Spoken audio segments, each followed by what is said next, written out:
ইয়াৰ ৰাতি 2 বাজিছে আৰু আমি অলমোষ্ট গা পা ধুই ৰেডি আসলে যাও কলৈ আৰে ভাই আমাৰ শিৱসাগৰ শিৱৰাত্ৰি প্ৰত্যেক বছৰৰ দৰে এই বছৰো ৰাতিতে ওলাইছো জল ঢালিবলৈ ৰখৰাজৰ ওচৰত বাইক থোৱাৰ লগে লগে ইহঁতি কিটাও আহি পালে আৰু এইটো আমি সকলোৱে জানো অসমৰ সকলো প্ৰান্ততে মহাশিৱৰাত্ৰি আয়োজন কৰে কিন্তু শিৱৰাত্ৰি বুলিলে যিটো ভাইবছ আমাৰ শিৱসাগৰত আছে সেইটো কিন্তু বেলেগ ডিষ্ট্ৰিক্টত দেখা নাপায় দেই যোৱাকালিৰ পৰা 5 দিনীয়াকে শিৱসাগৰ শিৱৰাত্ৰি পূজা আৰু মেলা ভাগ আয়োজন কৰিছে এই 5 দিনত আমাৰ শিৱসাগৰখনৰ ৰঙে সলনি হৈ থাকে একদম অসমৰ ভিন ভিন জাগাৰ পৰা মানুহ আহে এই 5 দিনে মেলাখন উপভোগ কৰিবলৈ বৰপুখুৰীৰ পৰা পানী উঠাই সিধা আমি লাইন পাতিছোহি না পেটু আৰু জল ঢালিব যে আহিছ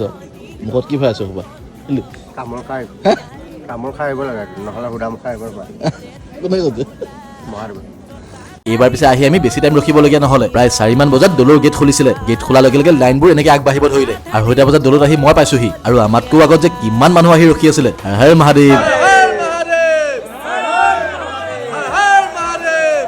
আৰু সিৰিয়াসলি এটো মই বুলিয়ে নহয় সকলোৱে ক'ব আমাৰ শিৱসাগৰৰ শিৱৰাত্ৰি নিচিনা ক'তো হ'ব নোৱাৰে নগাঁওবাসীয়ে এতিয়া মোক অলপমান গালি পাৰিব পাৰে কাৰণ নগাঁৱৰ মহামৃত্যুঞ্জয় মন্দিৰটো আজিকালি শিৱৰাত্ৰি মেলা হয় এইবাৰ পিছে নগাঁৱলৈ আমি গোটেইখিনি পাক এটা মাৰিম ভাবিছো বাকী আজি শিৱৰাত্ৰি ছেকেণ্ড ডে ৰাতিলৈ ওলাই যাম আহিব সকলো জলো ঢালিলো চাকিও জ্বলালো মহাদেৱ সবৰে মনৰ ইচ্ছাবোৰ পূৰণ কৰিবা দেই মহাদেৱৰ নামত পিছে আজি ভাঙৰ লাডুকেইটা বেছি খাই নিদিব বাকী ৰাইজ আহিব আমাৰ শিৱসাগৰলৈ শিৱৰাত্ৰি চাই যাবহি